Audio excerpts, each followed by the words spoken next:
प्रिय मित्रों नमस्कार। आप सभी का हमारे यूट्यूब चैनल पर स्वागत है। मित्रों, जैसा कि आप लोग जानते हैं कि इस समय हम लोग आधुनिक भारत का इतिहास पढ़ रहे हैं। आधुनिक भारत के इतिहास में आज हम पढ़ने वाले हैं 1857 की क्रांति। तो आइए हम लोग समझते हैं कि 1857 की क्रांति की भूमिका कैसे बनी।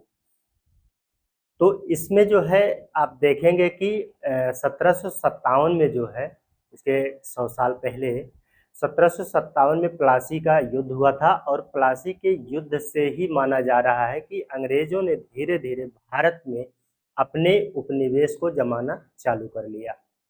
उपनिवेश का मतलब ये था कि वो धीरे धीरे भारत की राजनीति में अब प्रवेश करने लगे और उसमें हस्तक्षेप करने लगे थे। भारत में उपनिवेश का मुख्य उद्देश्य ये था कि किसी न किसी तरीके से भारत से अधिक आर्थिक और व्यापारिक लाभ को कमाया जाए। तो उन्होंने इस उद्देश्य से इस चीज़ को चालू किया था। तो उसमें आप देखेंगे कि इसका मेन प्रभाव जो पड़ता है कि भारत से जितने भी कच्चा माल होता था उसका निर्यात बहुत अधिक पैमाने पर किया जाने लगा और विदेशों से खासकर ब्रिटेन से तैयार माल जो है वो भारत में बिक्री हेतु आने लगे थे। तो विदेशों में जो है भारत एक तरीके से जो है वो विदेश के लिए या ब्रिटेन के लिए जो है कच्चा माल का निर्यातक हो जाता है और फिर विदेशों से जो है तैयार माल का एक बहुत बड़ा मार्केट या बाजार बन जाता है। इसी सोची समझी नीति के तहत जो है ये लोग काम कर रहे थे। इसमें हमारे यहाँ के उद्योगों पर क्या प्रभाव पड़ता है?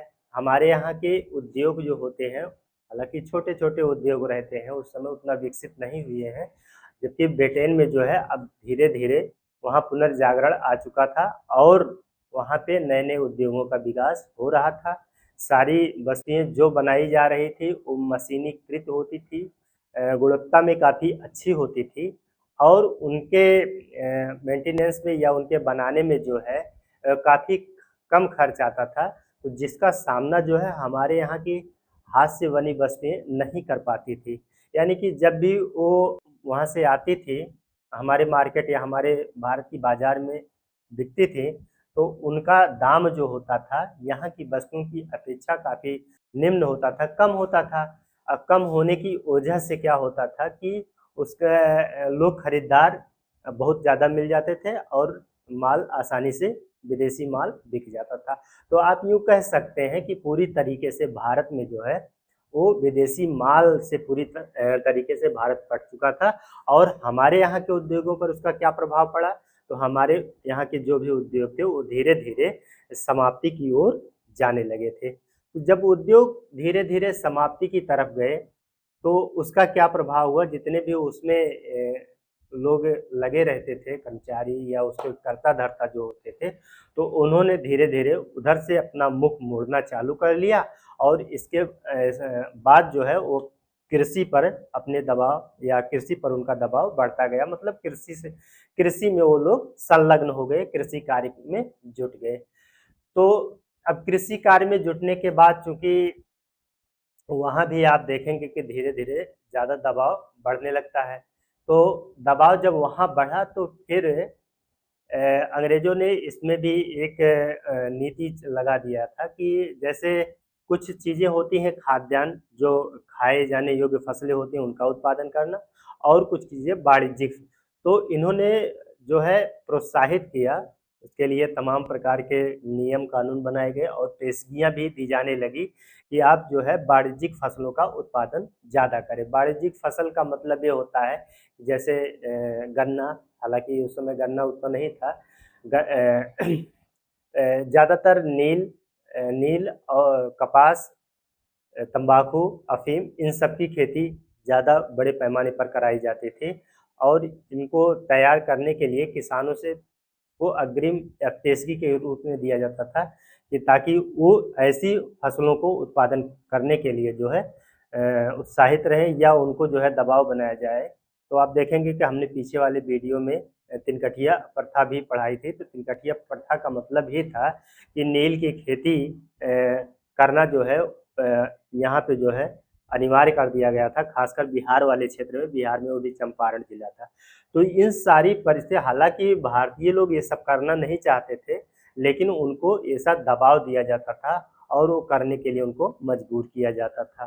तो ये सब परिस्थितियां धीरे धीरे क्या कर रही थी, ऐसी माहौल बना रहे थे कि ताकि एक विद्रोह की भावना जो है उमड़ने लगी, और उसका प्रस्फुटन जो है आप देखेंगे कि 1857 में हो जाता है। ठीक है, तो ये रहा एक उसके भूमिका के तहत ऐसी परिस्थितियां क्रिएट हुई। और भी इसके तमाम कारण रहे हैं।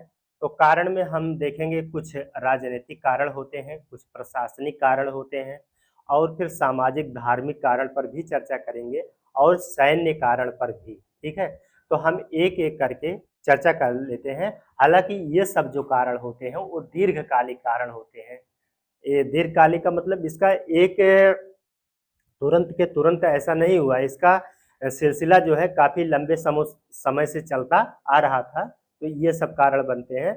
और कुछ तात्कालिक कारण थे जो 1857 की क्रांति स्टार्ट करने में या चालू करने में सहायक हुए थे, या तुरंत का तुरंत जो है विद्रोह पनप गया था। तो आइए हम जो है धीरे धीरे वहाँ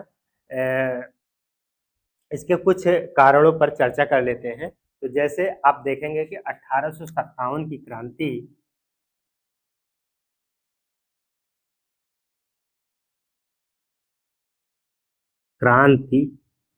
के कारण, तो इन कारणों पर हम चर्चा करेंगे। तो सबसे पहले हम देख लेते हैं राजनीतिक कारण।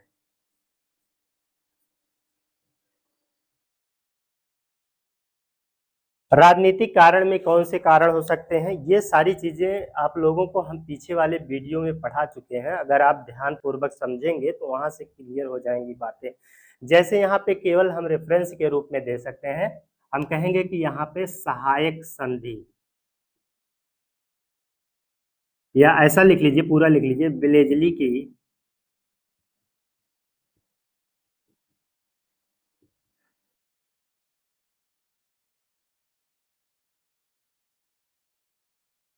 ब्लेजली की सहायक संधि। तो ब्लेजली की सहायक संधि जो है 1857 की क्रांति के लिए एक जिम्मेदार फैक्ट माना जाता है। तो ब्लेजली ने क्या किया था कि यहाँ पर जो है देसी रियासत होती थी, देसी राजा होते थे, या देसी राज्य हुआ करते थे, यहाँ यहाँ के छोटे छोटे रजवाड़े हुआ करते थे। तो उनसे एक करारनामा करवा लेता था, करा कि हम आपके राज्य की सुरक्षा प्रदान करेंगे, बदले में वहाँ हमें सेना रखनी होती थी। ठीक है, या अंग्रेज लोग वहाँ पर अपनी सेना रखते थे और उनको सुरक्षा प्रदान करते थे। तो एक रेजिडेंट रखा जाता था, और वो लोग जो है सुरक्षित महसूस करते थे अपने आप को। और इसी बात पे जो है उसी वहाँ का जो शासक या राजा हुआ करता था, वो दस्तखत या हस्ताक्षर कर देता था, और समस्त सुरक्षा की गारंटी जो है वो यहाँ के गवर्नर जनरल की हो जाती थी। तो इस तरीके से कहने का मतलब है कि वहाँ के राजा या शासक को जो है वो अपने अधीनस्थ कर लेता था। ठीक है, एक रेजिडेंट रख देता था, उसके देख रेख में वो सारा काम होता था। इस चीज़ को हमने जो है पीछे वाले वीडियो में पढ़ाया है, आप लोग वहाँ से इस चीज़ को डिटेल्स में देख सकते हैं। तो एक कारण ये हो सकता है ब्लेजली की। दूसरा कारण आप यहाँ पे दिखा सकते हैं, डलहौजी की राज हड़पने की नीति। डलहौजी के राज्य हड़प नीति। क्या डलहौजी के राज्य हड़प की नीति कारण नहीं हो सकती है? बिल्कुल हो सकती है। डलहौजी ने जो है, आप देखेंगे कि राज्यों को या छोटे छोटे रियासतों को वो एक नियम ले आया था, उसी के तहत जो है इसको हड़पने का प्रयास करता था। और हड़पा भी आप इसके अंतर्गत देखे थे कि हमने बताया था कि सतारा, जैतपुर, संबलपुर, बघाट, ठीक है, इन सारे स्टेटों को इसने हड़प लिया था। इस चीज़ का भी जिक्र हमने पीछे वाले वीडियो में किया है। आप लोग कृपया जा करके पीछे वाले वीडियो को देख लीजिए, वहाँ से कन्फर्म हो, सारा डिटेल्स वही लिखना है यहाँ पे। ठीक है, अब इसको बार बार लिखने का कोई मतलब नहीं है, हम केवल रेफरेंस दे रहे हैं। जो भी जानकारी है वो आप लोग जो है पीछे वाले वीडियो में जा करके लिख सकते हैं, वहाँ से देख सकते हैं। तो यहाँ पे आप देखेंगे कि अवध भी था, अवध पर इसने कुशासन का आरोप लगा दिया, ठीक है। 1856 में अवध पर कुशासन का आरोप लगा करके जो है वहाँ के जो बादशाह होते हैं वाजिद अली शाह को, उनको जो है उनके पद से हटा देता है, ठीक है। तो ये चीज़ें तैयार करके तब जब भाई अब किसी के यहाँ के राजा को ज़बरदस्ती समझ लीजिए कि उसके पद से हटा दिया जाएगा, तो वहाँ की जनता अपने राजा को मानती थी, ठीक है। तो वहाँ की जनता जो है वो विद्रोह कर देगी, अगर उसको ऐसा टाइम आएगा तो ज़रूर करेगी, ठीक है। ये चीज़ें हो गई। और क्या कारण हो सकता है इसमें, आप देखेंगे कि कारण में आप लिख सकते हैं पेशवा नाना साहब की पेंशन बंद करना, ठीक है, बंद करना। तो आप देखेंगे बिठौर में नाना साहब रहते थे, कानपुर के बिठौर में नाना साहब को निर्वासित कर दिया गया था और उनको जो है पेंशन पे रखा गया था। तो पेंशन वो पाते थे और इस पेंशन को जो है डलहौजी आता है तो उसके पेंशन को रोक देता है। तो नाना साहब के चाहने वाले भी इस बात का विरोध करते थे कि हमारे जो पेशवा हैं उनका पेंशन रोक दिया गया है। तो इस चीज़ का भी जो है कारण हो जाता है कि अब ये सब धीरे धीरे लोगों के मन में या यहाँ की जनता में ये बात जो है उभर के आ रही है कि जो हमारे राजा हैं उनके परेशान किया जा रहा है और उनके अधिकारों को क्या किया जा रहा है, कम किया जा रहा है। तो कहीं न कहीं वो जनता जो है जब भी मौका मिलेगा तो वो विद्रोह करने के लिए तैयार रहेंगे। तो ये मोटा-मोटा आप लोग इसमें डाल सकते हैं और ये चीज़ हो जाएगी आपके राजनीतिक कारण में, ठीक है। तो कुछ प्रशासनिक कारण भी रहेंगे, प्रशासनिक कारण। अब प्रशासनिक कारण में क्या करेंगे? प्रशासनिक कारण में सबसे पहले तो देखेंगे कि प्रशासन में जो है पदों की भर्ती में प्रायः अंग्रेज जो है उच्च पदों पे रहते थे और भारतीयों को निम्न पदों पर अयोग्य माना जाता था। भारतीयों को योग्यता होते हुए भी उनकी नज़र में हम लोग क्या थे? अयोग्य थे और हमें जो है उच्च पदों पर वो आसीन नहीं करते थे या उच्च पदों के योग्य समझते नहीं थे और छोटे-छोटे पदों पर रहने ही देते थे और हमारा प्रमोट भी नहीं करते थे। तो इस तरीके से आप देखेंगे कि दोनों में एक भिन्नता, अंग्रेज़ों और भारतीयों में जो है भिन्नता थी। कहीं न कहीं ये बात जो है हमारे हर भारतीय के मन में हो रहा था कि ये भेदभाव की नीति थी। तो आप इसमें एक पॉइंट इसको डाल सकते थे, अंग्रेज़ों का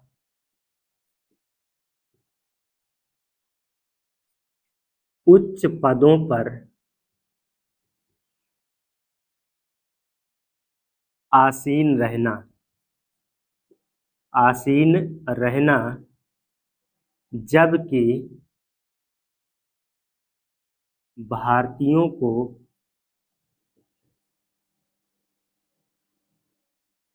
उच्च पदों के लिए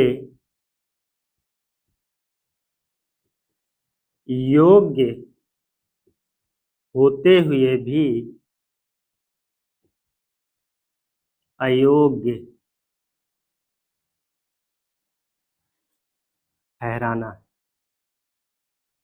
ठीक है। तो हमारे भारतीय ऐसा नहीं था, वो लोग भी योग्य होते थे लेकिन अंग्रेजों की नज़र में वो अयोग्य ही बने रहते थे। तो ये बहुत बड़ा एक कारण हो जाता है अंग्रेजों के नीति में, ठीक है। और क्या हो सकता है, आप देखेंगे कि न्याय व्यवस्था में, ठीक है, यहाँ पे आप और भी डाल सकते हैं, यहाँ पे इसको पॉइंट और लिख सकते हैं। न्याय में देखेंगे, न्याय में क्या होता था, न्याय व्यवस्था में जो न्यायाधीश होते थे वो भारतीय जो होते थे वो अंग्रेजों के मुकदमों की सुनवाई नहीं कर सकते थे और अंग्रेज जो है वो सबके मुकदमों के, यानी कि अंग्रेज खुद अंग्रेजों के मुकदमों की सुनवाई तो करते ही, साथ ही साथ भारतीय। लेकिन अगर कोई भारतीय जज हो जाता था तो अंग्रेज का कोई मुकदमा आ जाता था तो उसकी सुनवाई करने के योग्य नहीं समझे जाते थे। तो इस तरीके का भेदभाव होता था। तो यहाँ भी आप इसको न्याय व्यवस्था में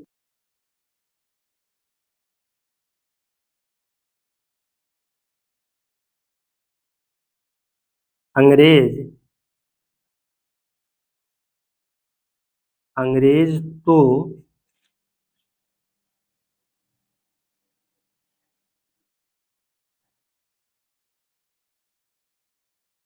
सभी प्रकार के न्याय निर्णयन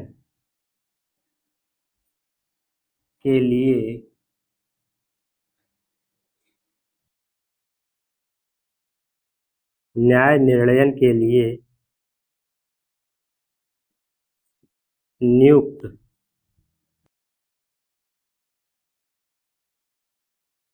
होते थे, परंतु भारतीय न्यायाधीश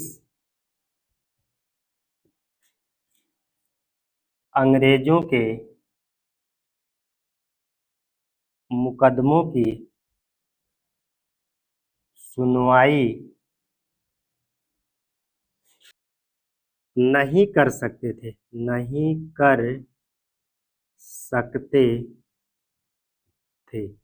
इस बात के लिए इन्हें क्या समझा जाता था? अयोग्य समझा जाता था। कोई भारतीय किसी अंग्रेज का कोई भी मुकदमा आता था तो उसकी सुनवाई करने के लिए योग्य नहीं समझा जाता था, मतलब अयोग्य था। तो ये सब कारण होते थे। और क्या कारण हो सकते हैं? तो इसमें आप देखेंगे कि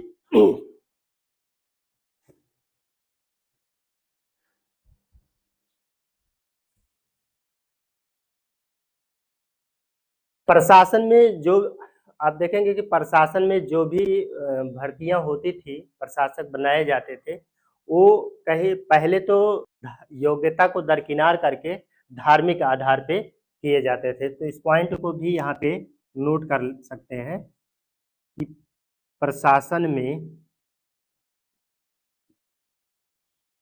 योग्यता का आधार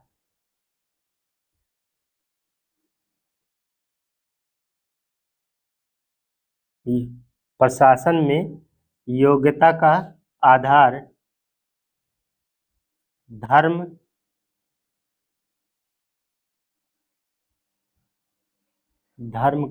को मानना। ठीक है।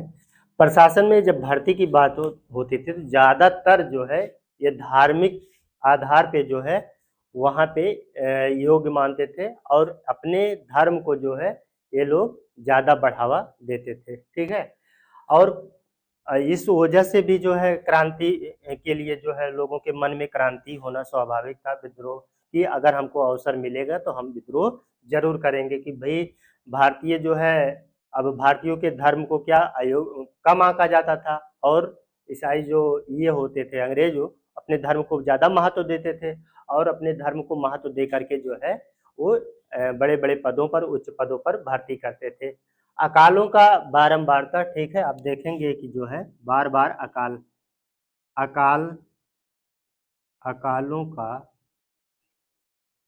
बारंबारता अकालों की बारंबारता प्रशासन में देखेंगे कई बार जो है अकाल पड़ते हैं। क्योंकि हमने पीछे अभी चर्चा किया कि अकाल क्यों पड़ते थे। ज्यादातर ये लोग क्या करते थे कि खाद्यान्न फसलों का उत्पादन नहीं करा करके वाणिज्यिक फसलों का उत्पादन करवाते थे। तो धीरे धीरे खाद्यान्न की कमी आने लगी, लोगों के पास खाने को नहीं रहता था और जो पैदावारी होती थी उसको ये लोग जो है ज़्यादातर कर के रूप में है वसूला करते थे। इसलिए जो है आप कह सकते हैं कि खाद्यान्न की कमी आ जाती थी, सूखा या बाढ़ की स्थितियां रहती थी। तो इस तरीके से अकाल भी भारत में बार बार आया करते थे जिसमें लाखों के लाखों लोग जो है मारे जाते थे। तो ये सब इसमें रीजन हो सकते हैं या रीजन थे कि 1857 की क्रांति के ये महत्वपूर्ण कारण माने जाते थे। तो कुछ इसके अतिरिक्त धार्मिक और सामाजिक कारण भी हैं और सैन्य कारण, तो उसको भी हम चर्चा कर लेंगे। आप लोग जो है इसका एक स्क्रीनशॉट ले लीजिए, फिर इसके बाद हम चर्चा करते हैं।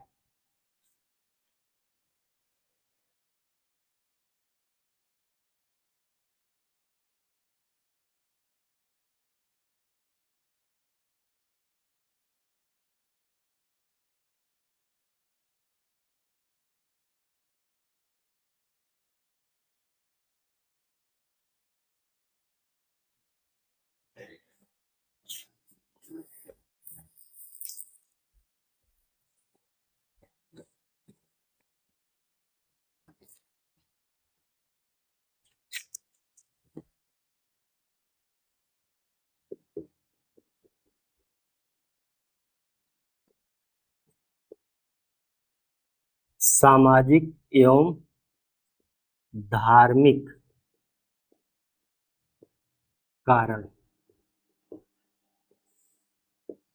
सामाजिक और धार्मिक कारण, सामाजिक और धार्मिक कारण में क्या होता था कि हमारी जो पारंपरिक संस्कृति थी उसको ये लोग हीन मानते थे और अपने यहाँ के संस्कृति या सभ्यता को बहुत महान बताते थे। तो यहाँ पे भारतीयों को ऐसा लगता था कि ये हमारे संस्कृति को बदनाम कर रहे हैं या कम आंकते हैं। तो इस बात को लेकर के हम लोगों को बुरा लगता था। तो कहीं न कहीं हमारे मन में उनके प्रति इस भावना को लेकर के जो है विरोध रहता था। तो एक कारण तो आप इसको दर्शा सकते हैं। तो यहाँ पे लिखिए, भारतीय संस्कृति को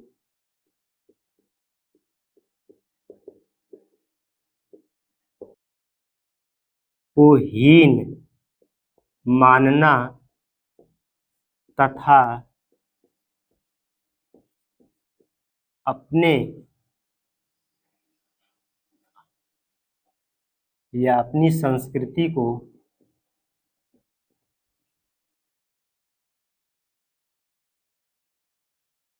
महान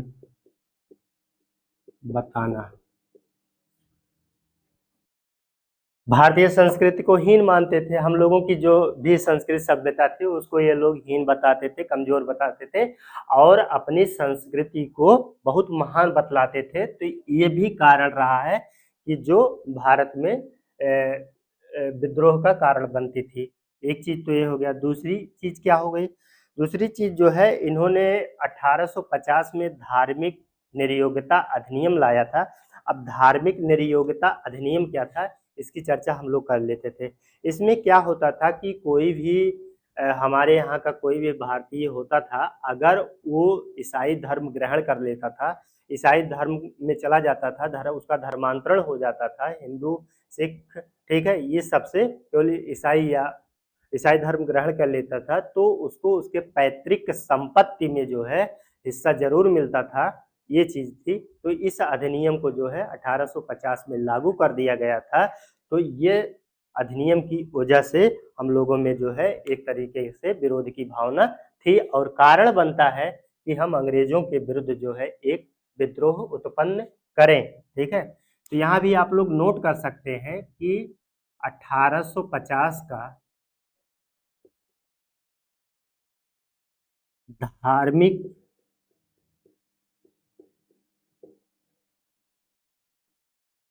निर्योग्यता अधिनियम,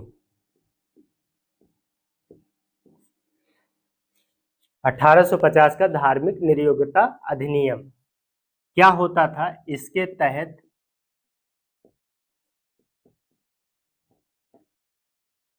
ईसाई धर्म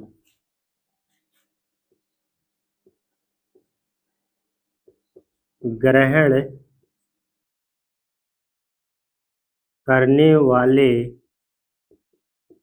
भारतीय को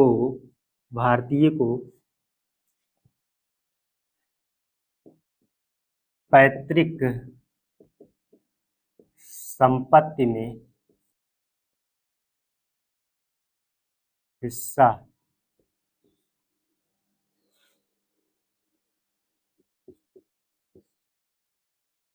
मिलता था।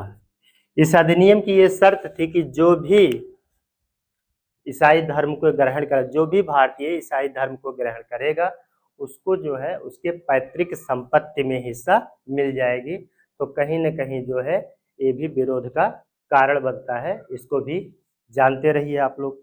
इसके बाद क्या है, इसमें देखेंगे एक और है कि आपने देखा होगा कि 1813 का चार्टर एक्ट आता है। 1813 के चार्टर एक्ट में एक प्राविधान आया था कि ईसाई मिशनरियों को जो है यहाँ पे प्रचार प्रसार करने के लिए या बढ़ावा देने की, ईसाई धर्म को बढ़ावा देने के लिए लाया गया था। और ये भी कहीं न कहीं जो है ये अपने धर्म को ज़्यादा महान बता रहे थे और भारतीय धर्म को जो है नीचा दिखाने का काम कर रहे थे। तो इस पॉइंट को भी आप लोग नोट कर सकते हैं। तो 1813 का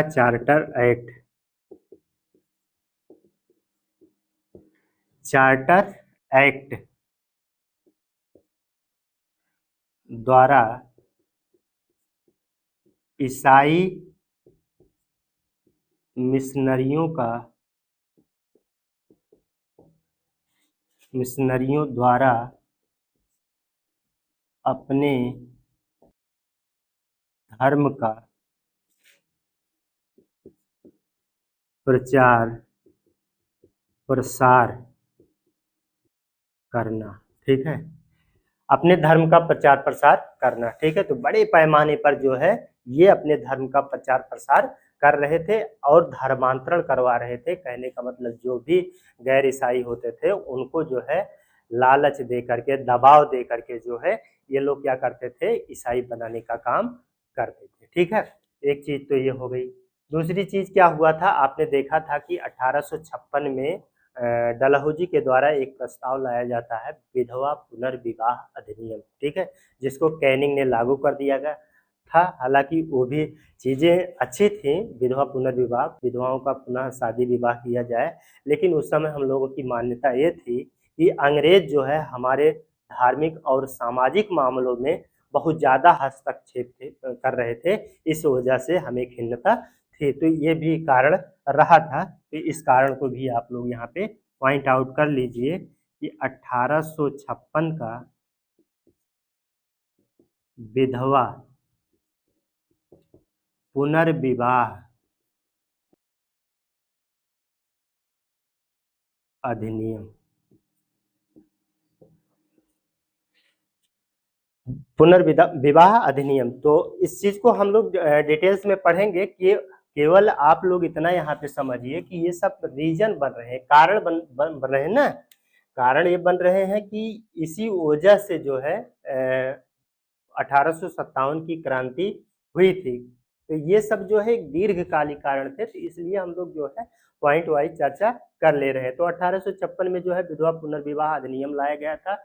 इसका प्रस्ताव आप देखें, इस पे क्वेश्चन भी बनता है कि विधवा पुनर्विवाह का अधिनियम जो है, इसका प्रस्ताव किसके समय में लाया गया था, डलहौजी के समय में लाया गया था। लेकिन इसको पारित किसके या लागू किसके समय में हुआ था, तो लॉर्ड कैनिंग, चूंकि 1857 की क्रांति जो है वो कैनिंग के समय में होती है और इसका डलहौजी का कार्यकाल जो होता है 1848 से लेकर 1856 तक रहता है। इसके बाद जो है कैनिंग यहाँ का जो है गवर्नर बनता है और फिर 1858 में जो है महारानी विक्टोरिया का घोषणा पत्र आता है, उसके बाद से जो है वायसराय चालू हो जाती है। ठीक है, तो कैनिंग के बारे में एक क्वेश्चन ये भी बन जाता है कि कौन पहला वायसराय था या अंतिम गवर्नर जनरल था, तो वो चीज़ें भी हम लोग पढ़ेंगे। ठीक है, वहाँ से प्रश्न पूछे जाते हैं, तो इस चीज़ को यहाँ पे आप लोग समझ सकते हैं कि ये चीज़ें यहाँ पे लागू थी, तो इसको आप लोग जो है नोट कर सकते हैं। और इसमें क्या कारण हो सकता है, एक कारण तो और भी हो सकता है कि ये लोग जो है पाश्चात्य सभ्यता, जो पाश्चात्य शिक्षा थी उस शिक्षा को ज़्यादा महत्व देते थे और भारतीय शिक्षा को कम महत्व दिया करते थे। कहीं ना कहीं जो है ये कारण ये भी है, तो इस कारण को भी आप लोग यहाँ पे नोट डाउन कर लीजिए। पाश्चात्य शिक्षा को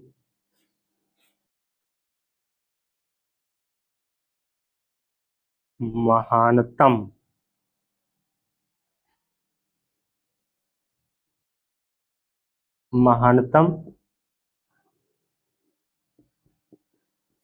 बताना और भारतीय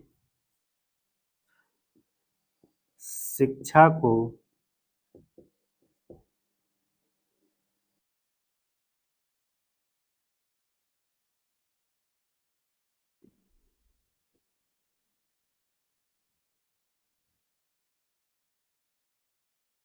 हीन समझना।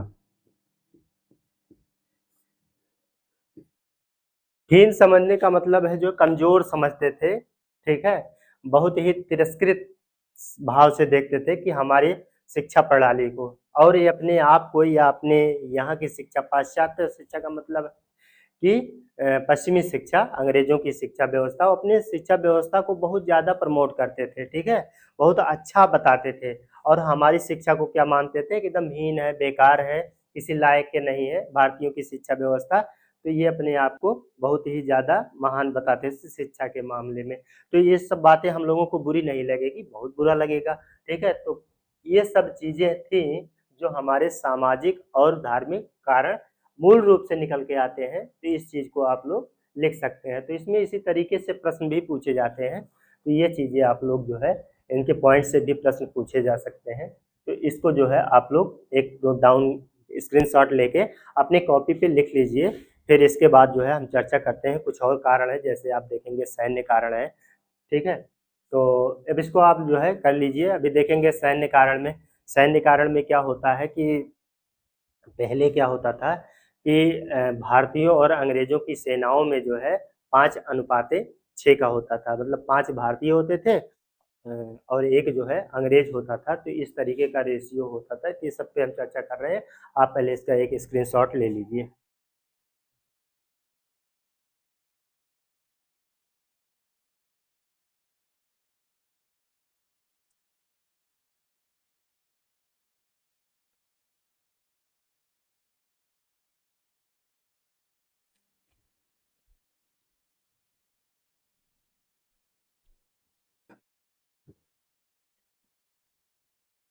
सैन्य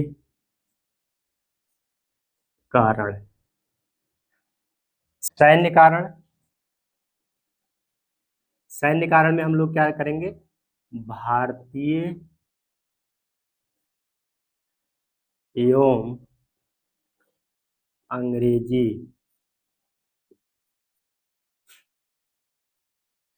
सेना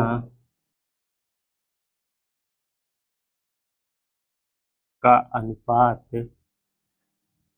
5:1 था, 5:1 था, ठीक है? तो ये भी एक रीजन रहता है कि भारतीयों की संख्या जो है अलग 5 थी और उन पाँचों में जो है एक अनुपात जो है 1 अंग्रेज होता था। तो यहाँ कौन सी कारण आ जाता है, यहाँ पे कारण ये आ जाता था कि भारतीयों को प्रायः जो है उच्च पदों पर नहीं जाने दिया जाता था, ज़्यादा से ज़्यादा ये सूबेदार के पद पर नियुक्त हो सकते थे, ठीक है? यहाँ पे आप लोग इसको नोट कर सकते थे कि भारतीयों को, हालांकि ये बातें हम लोगों ने पीछे नोट किया है, भारतीयों को उच्च पदों के लिए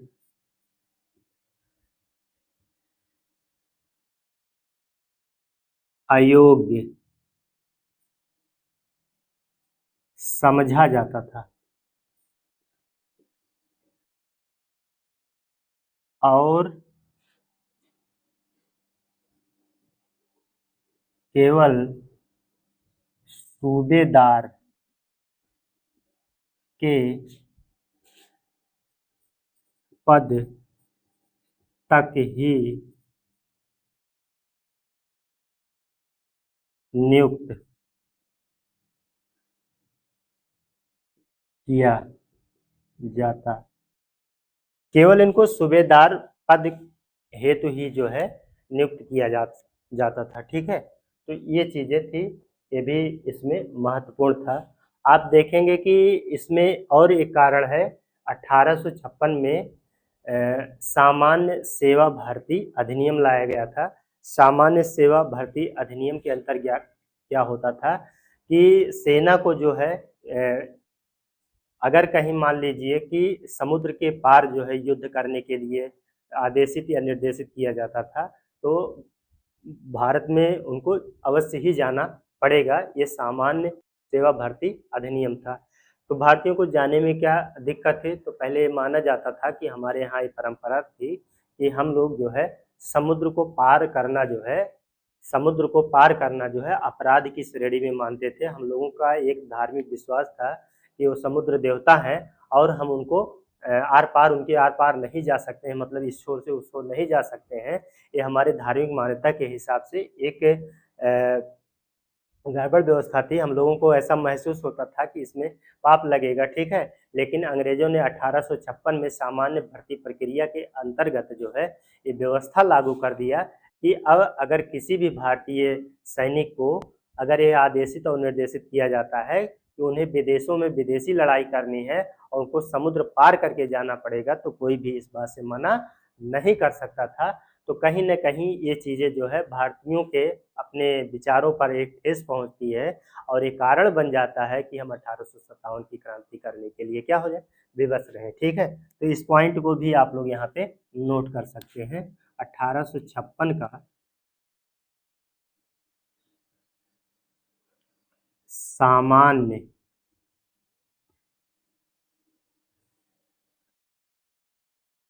सेवा भर्ती अधिनियम,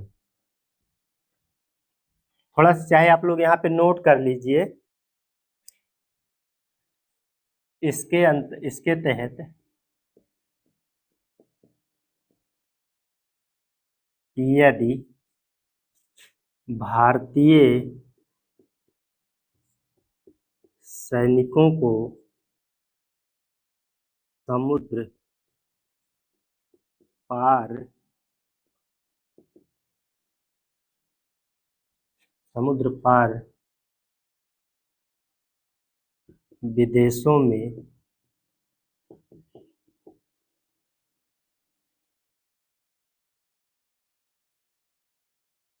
युद्ध के लिए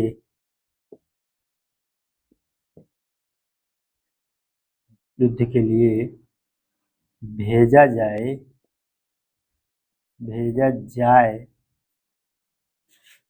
तो उन्हें वहां जाना ही पड़ेगा।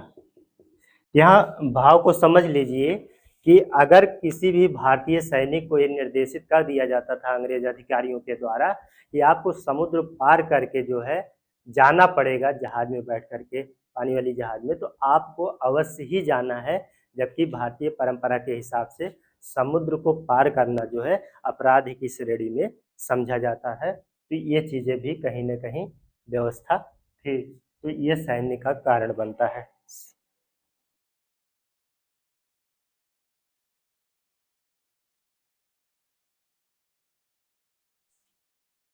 और एक कारण इसमें क्या दिखा सकते हैं, इसमें आप जो है 1854 का डाकघर अधिनियम,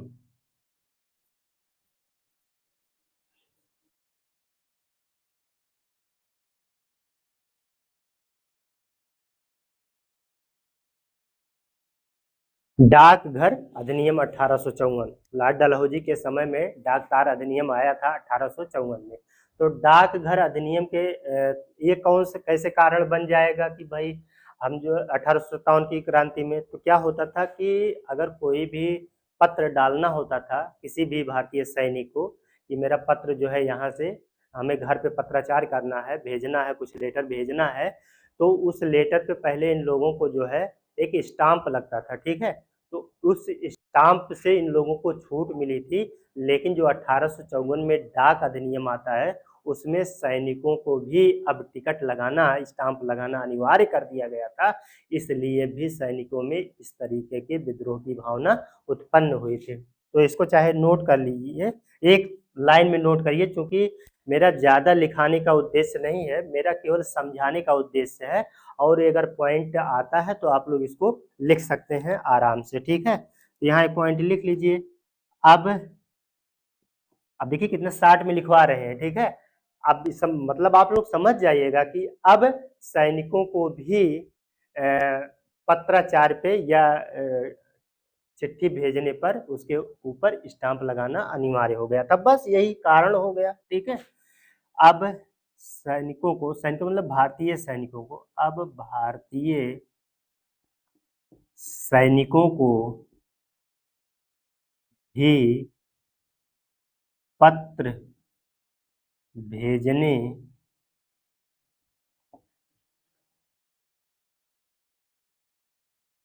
भेजने पर स्टाम्प लगाना अनिवार्य हो गया था हो गया था। तो भारतीय सैनिक सोचते थे कि हम तो भाई सेवा कर रहे हैं, अपना लेटर पत्र भेज सकते हैं, उससे किसी को कोई दिक्कत नहीं होगी, ठीक है। लेकिन अंग्रेजों ने ऐसा व्यवस्था बना दिया, लॉर्ड डलहौजी ने ऐसी व्यवस्था बना दी कि भाई अगर आप लेटर भेज रहे हैं कहीं अपने घर परिवार पे, तो अब आपको जो है एक टिकट लगाना पड़ेगा, और वो अनिवार्य कर दिया गया था। तो कहीं न कहीं जो है सैनिकों को उनके व्यक्तिगत जीवन में ऐसा लगा कि हमारे ऊपर जो है कुठाराघात किया जा रहा है, हम जो है इसका विरोध करते हैं, और वो विरोध जो है 1857 की क्रांति में बाखूबी देखने को मिलेगी। तो ये जो है आपके कारण रहे हैं, यहाँ पे आप समझ सकते हैं कि सैन्य कारण में इसको आप शामिल कर सकते हैं। तो क्या इतनी बातें आप लोगों को समझ में आ रही हैं? अब इसके बाद जो है एक कारण और देखेंगे हम लोग जो है, जो तत्कालिक कारण होता है 1857 की, ये सब हम लोगों ने इतना देख लिया। दीर्घकालिक कारक में यहाँ पे आप लोग नोट कर लीजिए, एक तात्कालिक कारण भी एक लाइन में लिख लीजिए, तात्कालिक कारण।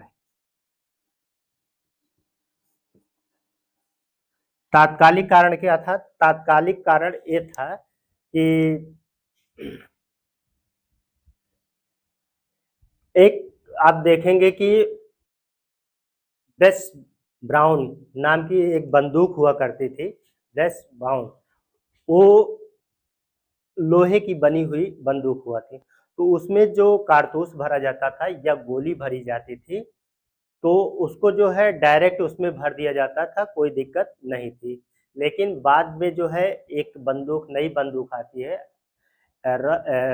रॉयल इनफील्ड करके, ठीक है, रॉयल इनफील्ड करके एक बंदूक आती है।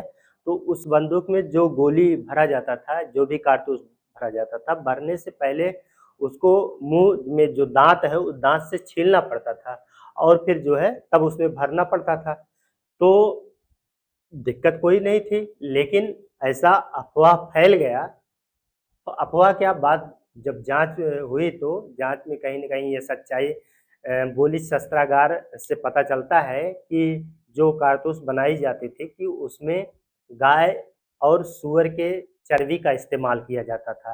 अब गाय और सूअर की चर्बी का इस्तेमाल किया जाता था चूँकि उस पे लगाने के लिए, और हम लोगों क्या भारतीय थे, भारतीय सैनिक जो है उसको दाँत से छीलते थे। अब गाय क्या होती थी, गाय जो है हिंदुओं के लिए एक पवित्र मानी जाती थी, और सूअर जो होता था वो हमारे मुस्लिम जो सैनिक होते थे, मुसलमान जो होते थे, उनके लिए उतना ही मतलब हराम का चीज़ या बेकार जो है घटिया चीज़ या मानी जाती थी, इसलिए उनके धर्म के खिलाफ था। और यहाँ गाय जो है हमारे धर्म के अवहेलना कर रहा था। इस वजह से हम लोगों को लगा कि ये हमारी धार्मिक भावनाओं को बहुत तेज़ी से, बहुत ही ज़्यादा क्रूरतापूर्वक जो है कुठाराघात किया जा रहा है। इसलिए लग रहा है कि हमारे धार्मिक भावनाओं को आहत कर दिया जा रहा है, तोड़ा जा रहा है। तो कहीं न कहीं जो है ये तात्कालिक कारण बन जाता था कि अब हमें जो है बिल्कुल और बिल्कुल जो है विद्रोह की उतर जाना है और विद्रोह कर देना है।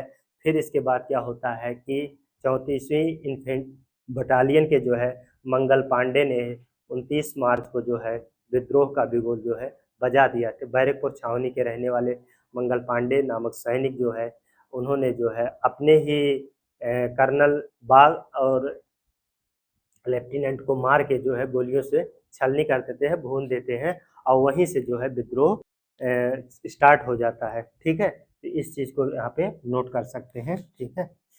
तो तात्कालिक कारण में हम लोग लिख लेंगे,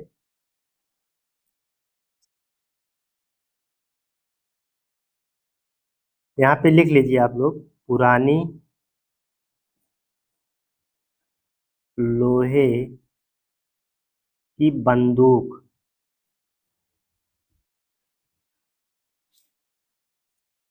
बंदूक जिसका नाम ब्रश डाउन के स्थान पर नई के स्थान पर नई इनफील्ड राइफल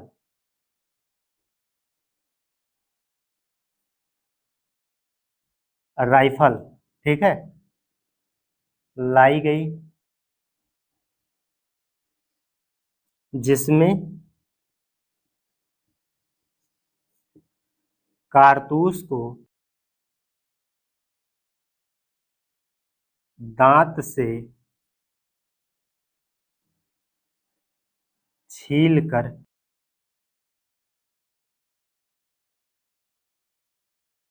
भरना पड़ता था।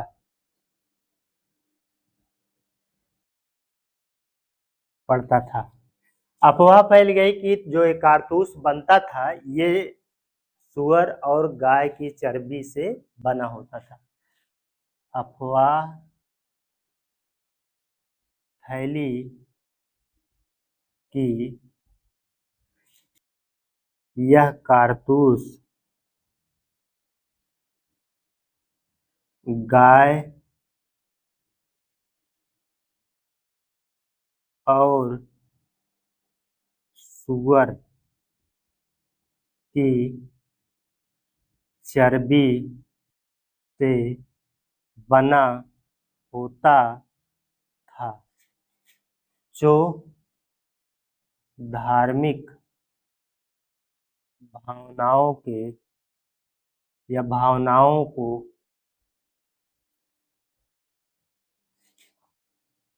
आहत करती थी। ठीक है, जो धार्मिक, हालांकि अगर कट गया होगा तो आप सुन लीजिए, फिर से मैं बोल दे रहा हूँ कि पुरानी लोहे की बंदूक ब्रश बाउंड के स्थान पर नई इनफील्ड राइफल लाई गई, और जो नई इनफील्ड राइफल लाई जाती है उसमें जो कारतूस डाला जाता था, उस कारतूस को जो है छील के भरना तो कोई दिक्कत नहीं थी, लेकिन अफवाह यह फैल गई कि जो उसमें कारतूस में सुअर और गाय की चर्बी का प्रयोग किया जाता था, जो दोनों चाहे हिंदू हो चाहे मुसलमान हो की भावनाओं को जो है बहुत ज़्यादा आहत करती थी, और इसी कारण से जो है विद्रोह की भावना उत्पन्न हो गई। ठीक है, इतने कारण रहे हैं, लगभग हमने सभी कारणों पर चर्चा कर लिया जो 1857 की क्रांति के लिए जिम्मेदार होते हैं। ठीक है, तो इस चीज़ को आप लोगों ने बाखूबी समझा और हमने आपको समझा। आशा है कि ये क्लास आप लोगों को अच्छी लगी। अब हम क्या करते हैं, अब मिलेंगे, हम लोग देखेंगे कि कहाँ कहाँ जो है 1857 की क्रांति किन किन स्थानों पर हुई, कहाँ कौन कौन सा क्षेत्र उसमें शामिल था, उसको दमन करने वाले कौन अंग्रेज थे और कौन भारतीय उसका नेतृत्व कर रहे हैं। तो अगले क्लास में हम लोग इस चीज़ पर अध्ययन करते हैं। तब तक के लिए हम लोग मिलते हैं और एक बेहतर क्लास के लिए, तब तक के लिए बहुत बहुत धन्यवाद।